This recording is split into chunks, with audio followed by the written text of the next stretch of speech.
General Upendra દ્વિવેદીને માતૃ સંસ્થાની મુલાકાત લીધી. વિકસિત ભારત માટે કાર્ય કરવા નાગરિકોને કર્યું આહવાન. ભારતીય ભૂમિદળના વડા જનરલ ઉપેન્દ્ર દ્વિવેદીએ તાજેતરમાં જ મધ્યપ્રદેશના સતનામાં આવેલી તેમની માતૃ સંસ્થા સૈનિક સ્કૂલની મુલાકાત લીધી હતી અને વિદ્યાર્થીઓ સાથે સંવાદ કર્યો હતો.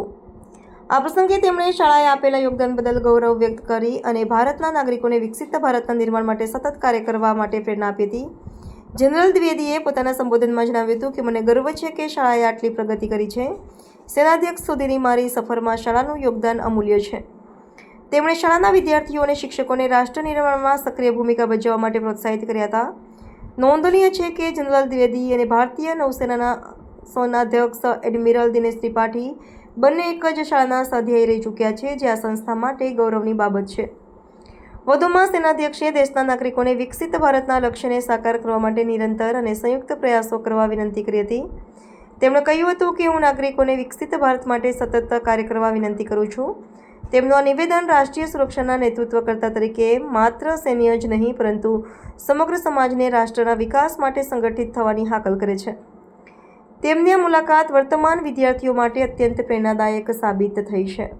जब मैं स्कूल में जब पहुंचा तो मैंने जो यहाँ की तस्वीर देखी, ये तस्वीर बिल्कुल विभिन्न थी और जिस तरह मैं छोड़ के गया था आज उससे दिन दुगना चार चौकी प्रोग्रेस कर चुका है, प्रगति कर चुका है.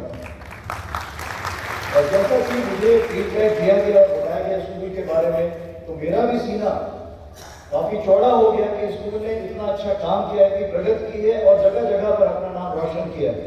मुझे बहुत फख्र होता है बताते हुए कि मैं सरस्वती शिशु मंदिर का बालक हूँ और यहाँ की परिवेश के बारे में आज जो मैं हूँ, सेना का प्रमुख हूँ, उसमें इस स्कूल का बहुत योगदान रहा है. जब आप बालक होते हैं, जब छोटे होते हैं, तो वो ऐसी उम्र होती है कि आप हर चीज़ उस समय जो भी सीखते हैं वो आपके साथ ज़िंदगी भर है.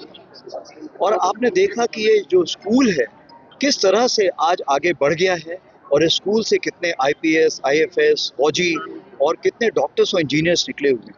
तो जो यहाँ पर नींव रखी गई थी, जो बुनियाद बनाई गई थी, आज उसी नींव और बुनियाद के कारण है कि जो भी स्कूल में पढ़ा हुआ है किसी भी फील्ड पर हो बहुत सफलता से काम कर रहा है.